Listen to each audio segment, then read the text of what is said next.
వెనుకబడిన వర్గాలకు జీవన ఉపాధి కోసం ప్రభుత్వం కొట్టు మిషన్ సెక్షన్లో ఏర్పాటు చేసిన కొట్టు మిషన్ల పథకంలో సుమారు 150 కోట్ల రూపాయలు భారీ కుంభకోణం స్కామ్ జరిగినట్టు కూటమి ప్రభుత్వం జరిపినట్లు ఆరోపణలు వస్తున్నాయి.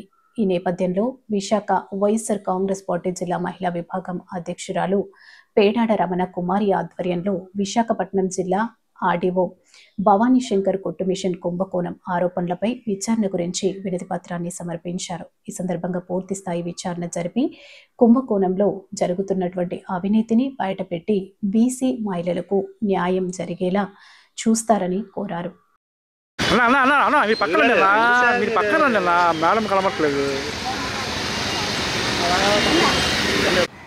మా కేంద్ర కార్యాలయం ఆదేశానుసారం ఈరోజు విశాఖపట్నంలో కలెక్టర్ ఆఫీసులో ఈరోజు కూటమి ప్రభుత్వం చేస్తున్నటువంటి దురాఘాతాలు అవినీతి గురించి మేము మెమరాండం ఇవ్వడానికి రావటం జరిగింది. మహిళా విభాగం తరపున ఈరోజు కూటమి ప్రభుత్వానికి చంద్రబాబు నాయుడు గారికి అవినీతికి కాదేది అనర్హం మాదిరిగా అంటే ప్రతి దాంట్లో కూడా అవినీతి జరుగుతుంది అన్నది మనకి క్లియర్గా కనిపిస్తూ ఉంది. అంతర్జాతీయ మహిళా దినోత్సవం రోజు మహిళలందరినీ కూర్చోబెట్టి రాష్ట్రంలో సుమారుగా 1,00,000 మందికి మహిళలకి ఉపాధి కల్పిస్తాము, వాళ్ళందరికీ కుట్టు మిషన్లు ఇస్తాము, ఉచితంగా శిక్షణ ఇస్తాము అని చెప్పటం, వాటికి టెండర్లు పిలవటం, 175 నియోజకవర్గాల్లో కూడాను ఇది 3 నుంచి 5 కేంద్రాలు ఏర్పాటు చేసి ఆ కేంద్రాల్లో అందరికీ శిక్షణ ఇస్తాము, ఫ్రీగా కుట్టు మిషన్లు ఇస్తాము, ఫ్రీగా శిక్షణ ఇస్తామని చెప్పడం జరిగింది.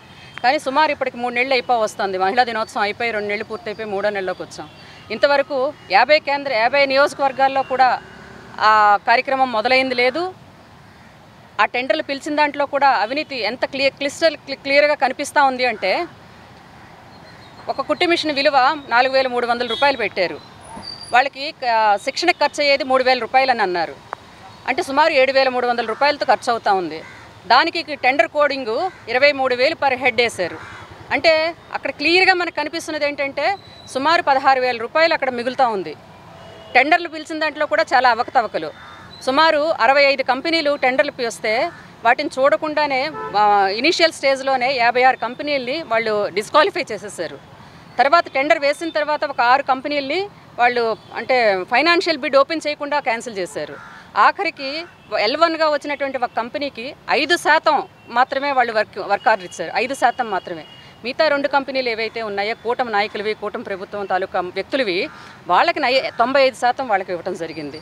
అంటే ఎంత క్లిస్టల్ క్లియర్గా కనిపిస్తున్నది ఏంటంటే వీళ్ళు పెట్టినటువంటి ఈ సుమారు 250 కోట్ల ఇందులో కుట్టు మిషన్ల పంపకాల్లో 73,000 కోట్లు మాత్రమే అక్కడ ఖర్చు అవుతూ ఉన్నాయి.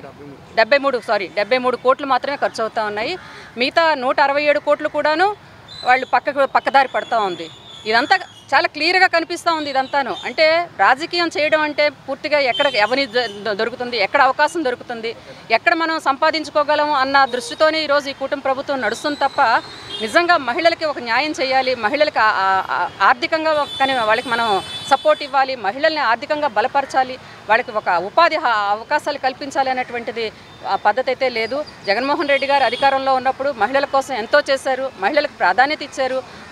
మహిళలను బలపడితేనే ఆ జిల్లా బలపడుతుంది, ఆ రాష్ట్రం బలపడుతుంది, మహిళలు కీలకం అవుతారని చెప్పి ఆయన ఎప్పుడూ ఆలోచించేవారు. కానీ ఈరోజు చంద్రబాబు నాయుడు గారి ప్రభుత్వంలో